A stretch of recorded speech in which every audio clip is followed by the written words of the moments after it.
My first guest is an multi-Emmy award-winning talk show host and actress who, from her breakout role in A League of Their Own to appearances on The View, has left an indelible mark on American pop culture. It is fair to say she has also left an indelible mark on President Donald J. Trump, who took her name in vain last week while chatting to the Taoiseach in the White House. His presidency is just one of the reasons why she has decided to recently make Ireland her new home.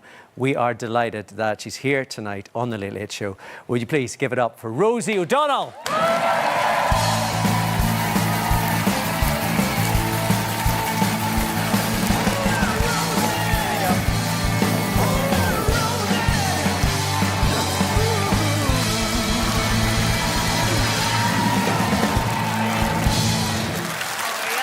I'm good.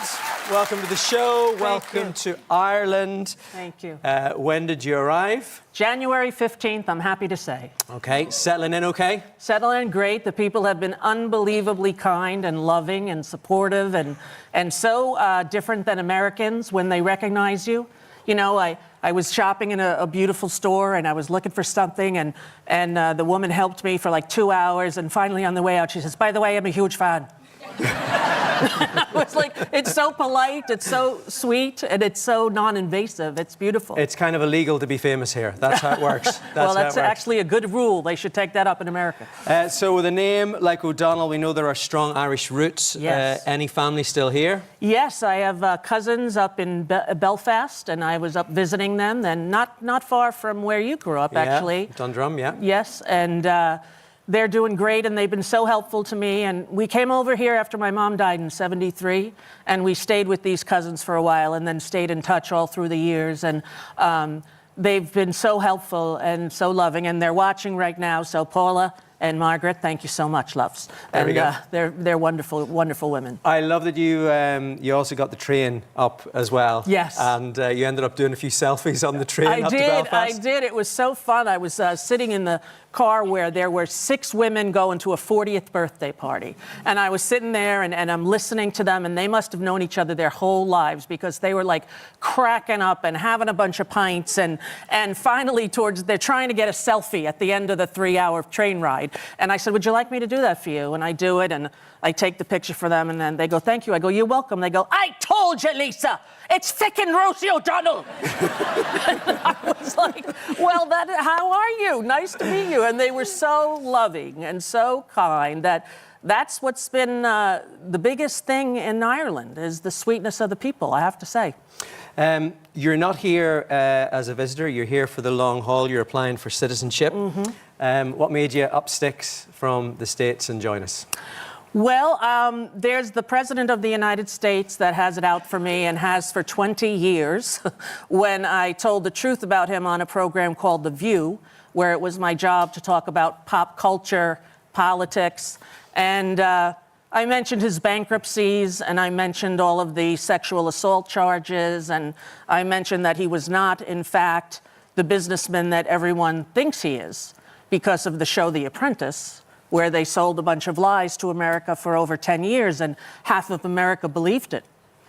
And so he was very angry, to say the least. Yes. And he hasn't let it go, and he sort of uses me as a punchline whenever he feels the need.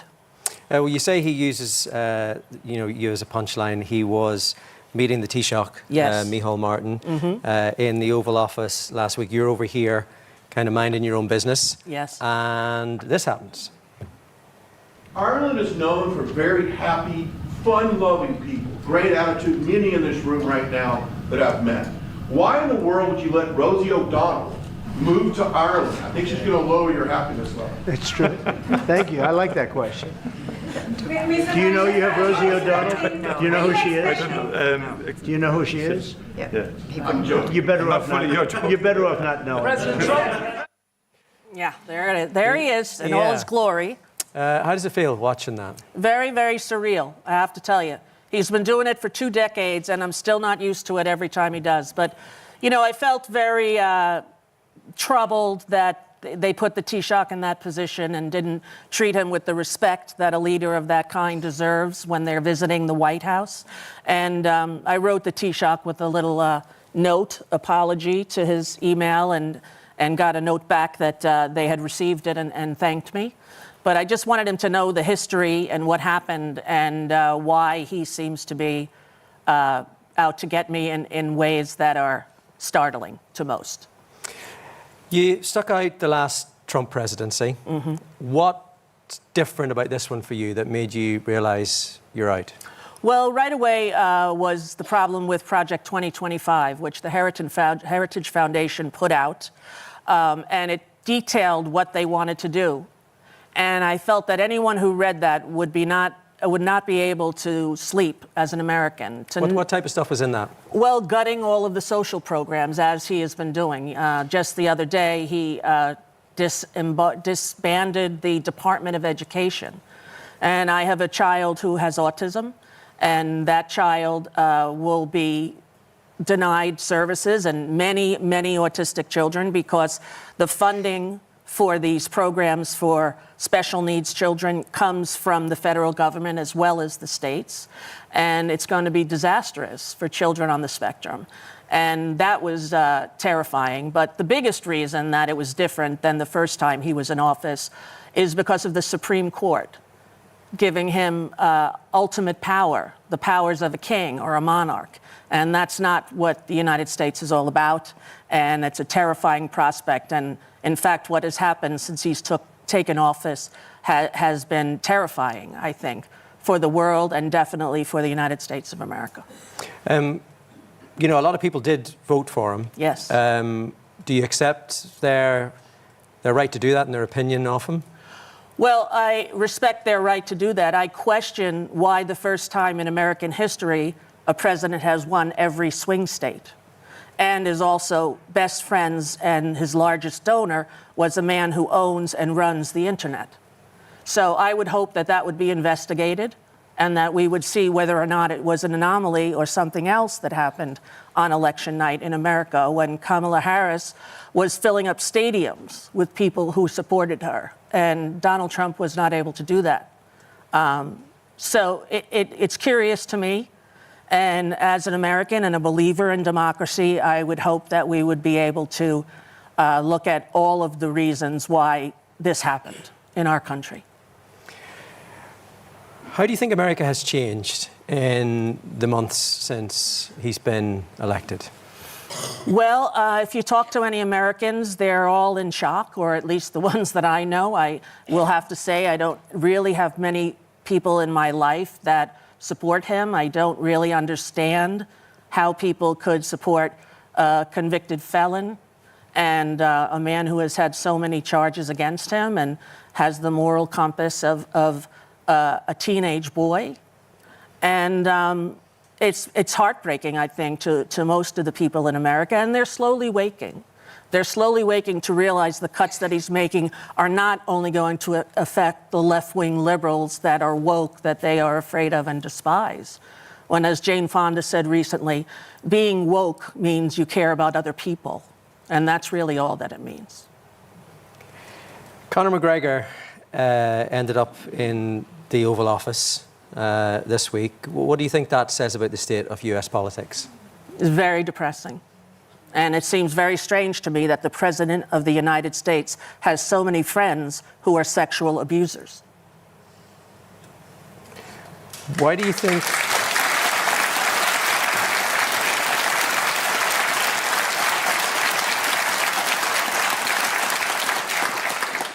What do you think it says about the state of US politics that kind of interaction between, you know, Conor McGregor turning up and being welcomed at the White House and everything being normal? What do you think that says? Well, I think it says that we're in trouble.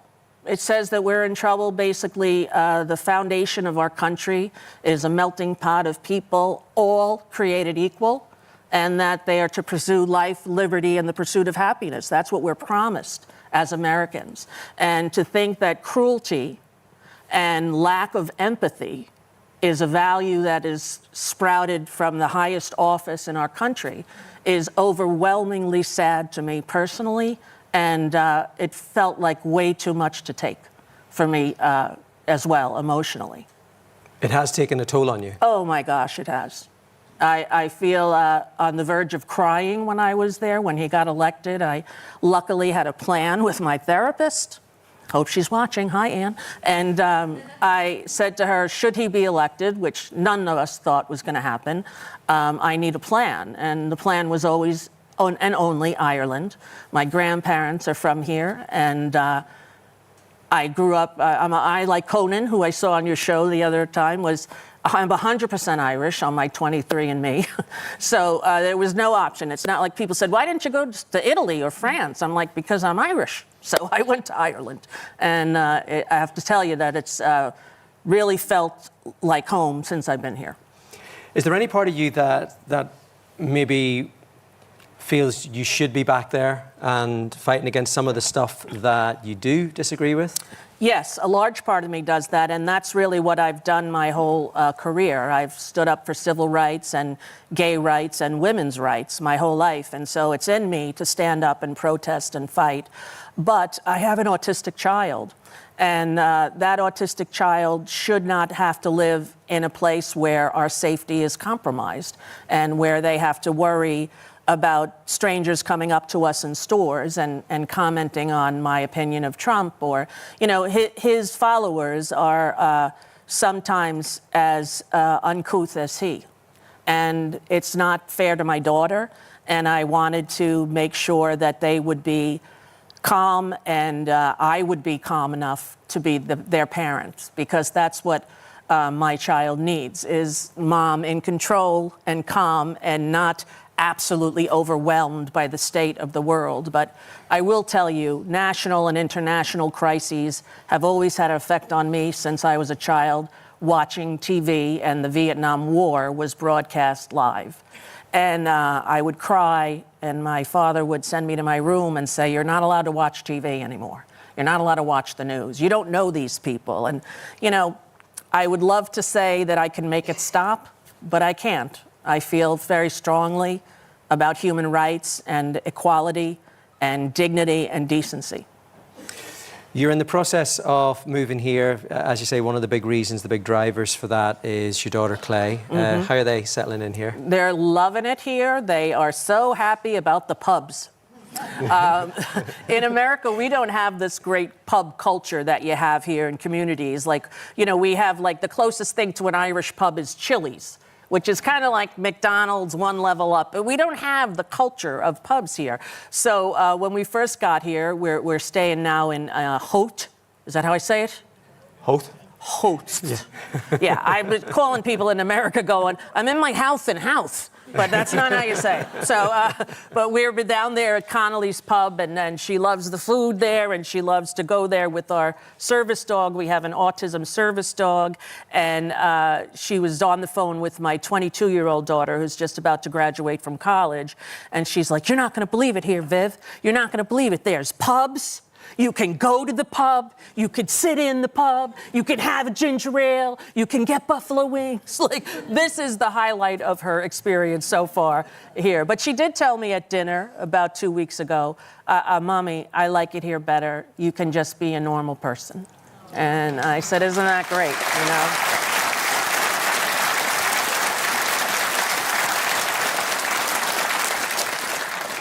Ireland, of course, you know, has its own problems, you know, with services for autistic kids and places in schools. How do you think this place could be doing better?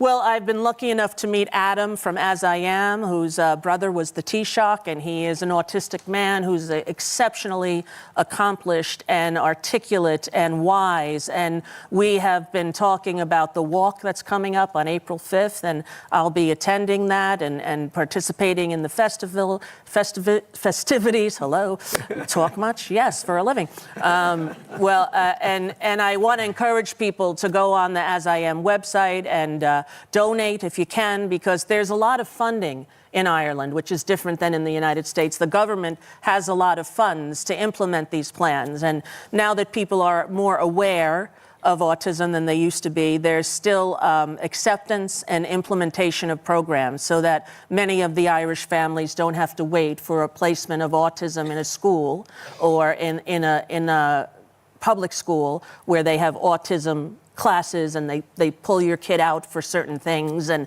give them the special need and the kind of attention that they deserve. And if everybody could do that, I'd be very thrilled, and so would Adam and As I Am, and it's an honor to be working with them. That walk is on Saturday. Yes. April 5th. April 5th, yeah. April 5th. I think we put something up there for how people can get involved. Excellent. So when you're in the process of trying to get citizenship here, Yes. What's the plan if and when that comes through?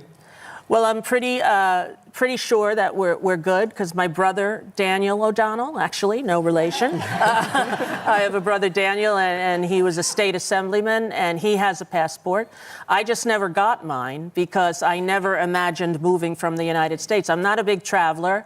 I don't like to leave the United States. I really haven't gone on many European vacations or been to, the south of France or, the Riviera. I like to stay and, go to Florida, take the boat out with the dolphins. I like to visit my friends in America. So I never thought, and I never mentioned, people say, oh, at least you're walking the walk. You said you were going to leave. I'm never said I was going to leave. No, well, this is one of the things, because a lot of people were saying, if Donald Trump got elected, they would leave. But yes. You weren't one of those people. No, because I never imagined it would get to the point where I would have to. And I think a lot of people are facing this moment. And I saw a wonderful thing on this channel on prime time where they talked about all the Americans coming over to Ireland. And, with their Irish roots and the birthright citizenship, it's really, really interesting. There are many, many Americans who are so disappointed in what has happened since he's taken office. Do you think there'll ever be a time where you'll make the journey back to America? Well, I'd like to stay until my daughter is out of high school, and she'll be entering secondary school in August. And so I would like to stay until she's done with high school, and then we'll figure that out. But my son, Blake, I have 5 children, and my son, Blake, got married in August. And I know when they have that first child, it's going to call me home, because I love nothing more than a newborn baby. I would rather do nothing. I'd rather do than hold a newborn baby. So it gives me reason to live again. I'm one of those crazy people who sees newborns in their pram, and I'm like, can I take a look? And the mother's like, the baby's sleeping. I'm like, yeah, I know. Just want to take. Oh my God, look at the face. I can't get over the joy and the humanity in a newborn baby, and to have, my daughter has 4 children. She lives in Wisconsin. We don't get to see each other quite so often, but my other 3 grown children live in New Jersey, right near each other, and near my best friend Jackie, and she's an aunt to them, and we've been friends for, get this, 60 years. Wow. I knocked on her door when I was 3, and I asked her mother, do you have anyone here 3? And her mother said, yes, come in, and we've been best friends ever since. You're in luck. Yes, I was in luck, and it was luck truly, because Jackie's mother, Bernice, who's still alive and about to be 90, she mothered me and took me to do all the things that, my mother wasn't there for, like get a bra, which I was rarely against when I was 10. And she took me to do all of those things that a young girl needs a mother for. So I'm eternally indebted to my parents for moving into that street and getting me with that family.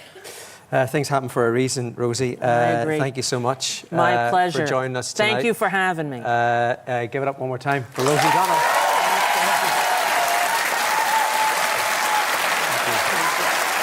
As you heard, Rosie is joining the As I Am Same Chance Walk on Saturday, the 5th of April. You can find out more details on the walk and, more importantly, how to donate at the asiam.ie website. The As I Am Same Chance Walk for Autism is also proudly supported by PTSB, who are the first and only bank in Ireland with autism-friendly accredited branches. And to kick off the fundraising, PTSB have donated €15,000 to As I Am for family tickets to the Same Chance Walk for Autism. And they would like to give those tickets to everybody here in the audience. So a little extra